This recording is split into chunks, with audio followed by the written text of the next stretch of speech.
যাওয়া যাক। আজকে তোমরা আমার সাথে ঘুরবে chimney village, Dowhill forest, Lepcha জগৎ। দাঁড়াও, তার আগে তোমাদেরকে দেখিয়ে দিই আমার এই লুকটা। প্রায় অনেক বছর পর আমি এরকম একটা লুক ক্রিয়েট করলাম। বিয়ের পর প্রায় ভুলেই গেছিলাম এরকম ভাবে সাজগোজ। তোমরা কিন্তু জানিও আমাকে কেমন লাগছে।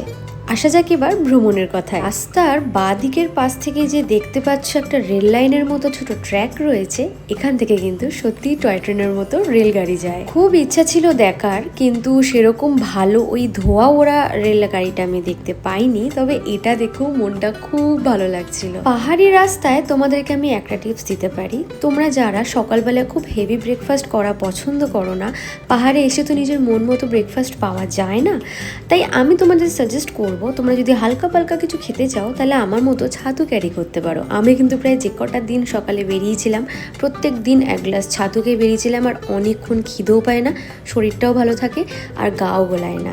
দেখো, খাবার টিপস দিতে দিতে আমরা কিন্তু চিমনি ভিলেজে চলে এসেছি। কি অপরূপ দৃশ্য, তাই না? ভীষণ সত্যি একটা কথা হচ্ছে, আমি এই প্রথমবার এরকম মেঘে ঢাকা পাহাড় দেখলাম, যেটা আমি দেখলাম না শুধু ফিলও করলাম। আমার এক্সপ্রেশন দেখে তোমরা বুঝতেই পারছো কোনোটাই অতিরিক্ত অ্যাক্টিং নয়। সত্যি আমি এরকম অবাক হয়ে গেছিলাম, আর বারবার মনে হচ্ছিল এই মেঘের ওই পারে কি আদৌ কিছু আছে, নাকি পৃথিবী এখানেই শেষ হয়ে গেছে। মনে হচ্ছিল আমি স্বর্গে আছি, স্বর্গের ঠিক শেষ প্রান্ত এটা, যের দিকে প্রচুর আলো রয়েছে আর আলোর ওই পারে কিচ্ছু নেই। এক অন্য রকম অনুভব, যেটা তোমাদেরকে আমি বলে বোঝাতেই পারবো না।